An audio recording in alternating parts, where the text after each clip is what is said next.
Ravada Chandrasekhar IPS പുതിയ police മേധാവിയാകും. പ്രത്യേക മന്ത്രിസഭാ യോഗമാണ് പോലീസ് മേധാവിയെ തിരഞ്ഞെടുത്തത്. ഷെയ്ഖ് ദർവേഷ് സാഹിബ് വിരമിച്ച ഒഴിവിലേക്കാണ് റവാഡ ചന്ദ്രശേഖർ IPS എത്തുന്നത്.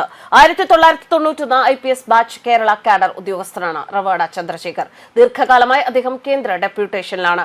കേന്ദ്ര ക്യാബിനറ്റ് സെക്രട്ടേറിയറ്റിൽ സുരക്ഷാ ചുമതലയുള്ള ക്യാബിനറ്റ് സെക്രട്ടറിയായി നിലവിൽ സേവനമനുഷ്ഠിക്കുകയാണ് റവാഡ ചന്ദ്രശേഖർ. ഒരു വർഷം കൂടി സർവീസ് കാലാവധിയുള്ള റവാഡ ചന്ദ്രശേഖർ സംസ്ഥാന പോലീസ് മേധാവി ആകാനുള്ള താൽപര്യം മുഖ്യമന്ത്രി നേരിൽ കണ്ട് അറിയിച്ചിരുന്നു.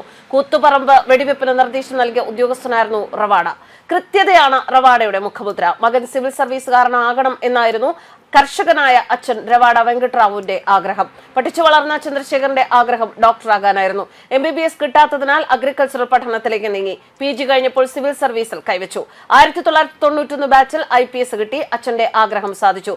തലശ്ശേരി ASP ആയിട്ടായിരുന്നു തുടക്കം. പക്ഷെ തുടക്കം കയ്പ് നിറഞ്ഞതായിരുന്നു. കൂത്തുപറമ്പ് വെടിവെപ്പിനെ തുടർന്ന് സസ്പെൻഷൻ. സർവീസിൽ തിരിച്ചെത്തി റവാഡ ആത്മവിശ്വാസവും ചിരിയും കൈവിട്ടില്ല. വിവിധ ജില്ലകളിൽ പോലീസ് മേധാവിയായി പേരെടുക്കുകയായിരുന്നു റവാഡ.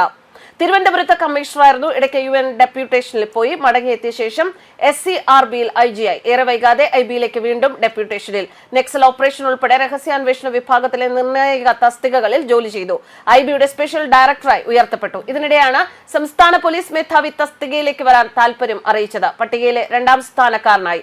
ആന്ധ്ര വെസ്റ്റ് ഗോദാവരി ജില്ലക്കാരനാണ് റവാഡ. റവാഡ എന്ന കർഷക തറവാട്ടിൽ നിന്നും പോലീസ് മേധാവി കസേരയിലേക്ക് എത്തുകയാണ് റവാഡ ചന്ദ്രശേഖർ. മികച്ച സേവനത്തിന് രാഷ്ട്രപതിയുടെ വിശിഷ്ട സ്തുത്യർഹ മെഡലുകൾ ലഭിച്ചിട്ടുണ്ട്. പോലീസ് മേധാവി നിയമനത്തിന് നിതിൻ അഗർവാൾ, റവാഡ ചന്ദ്രശേഖർ, യോഗേഷ് ഗുപ്ത എന്നീ DGPമാരുടെ ചുരുക്കപ്പട്ടികയാണ് UPSC തയ്യാറാക്കി സംസ്ഥാന സർക്കാരിന് കൈമാറിയത്. എന്നാൽ UPSC നൽകിയ 3 പേരുടെ ചുരുക്കപ്പട്ടികയ്ക്ക് പുറത്തുള്ള ഉദ്യോഗസ്ഥന് പോലീസ് മേധാവിയുടെ ചുമതല നൽകാമോ എന്നതിൽ സർക്കാർ കഴിഞ്ഞ ദിവസം നിയമോപദേശം തേടിയിരുന്നു. AGയോടും സുപ്രീം കോടതിയിലെ അഭിഭാഷകരോടുമാണ് സർക്കാർ നിയമോപദേശം തേടിയത്. കേരളത്തിന്റെ പുതിയ പോലീസ് മേധാവിയെ തെരഞ്ഞെടുക്കുന്നതിനായി കഴിഞ്ഞ ദിവസമാണ് UPSC 3 അംഗ ചുരുക്കപ്പട്ടിക തയ്യാറാക്കിയത്. Road safety commissioner Nitin Agarwal, IB special director Ravada Chandrashekhar, fire force മേധാവി യോഗേഷ് ഗുപ്ത എന്നിവർ ഉൾപ്പെട്ട പട്ടികയാണ് UPSC സർക്കാരിന് കൈമാറിയത്. വിജിലൻസ് മേധാവിയായ മനോജ് എബ്രഹാമിനെ ഇത്തവണ പരിഗണിച്ചില്ല. മുഖ്യമന്ത്രിയുടെ വിശ്വസ്തനായ ADGP MR അജിത് കുമാറിനെ പട്ടികയിൽ ഉൾപ്പെടുത്താൻ സംസ്ഥാന സർക്കാർ ശക്തമായ സമ്മർദ്ദം ചെലുത്തി എങ്കിലും UPSC വഴങ്ങിയില്ല.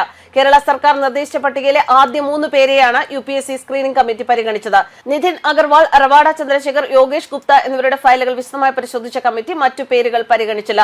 DGP റാങ്കിലുള്ള മനോജ് എബ്രഹാം 4ാം സ്ഥാനത്തായിരുന്നു. ക്രമസമാധാന ചുമതലയിൽ ഏറെക്കാലം പ്രവർത്തിച്ച മനോജിന് അവസരം നൽകണമെന്ന് ചീഫ് സെക്രട്ടറിയും DGPയും വാദിച്ചു എങ്കിലും UPSC നിലപാട് മാറ്റിയില്ല. തീരുമാനം സർക്കാരിനെ ഔദ്യോഗികമായി അറിയിക്കുകയും ചെയ്തു. News desk karmas.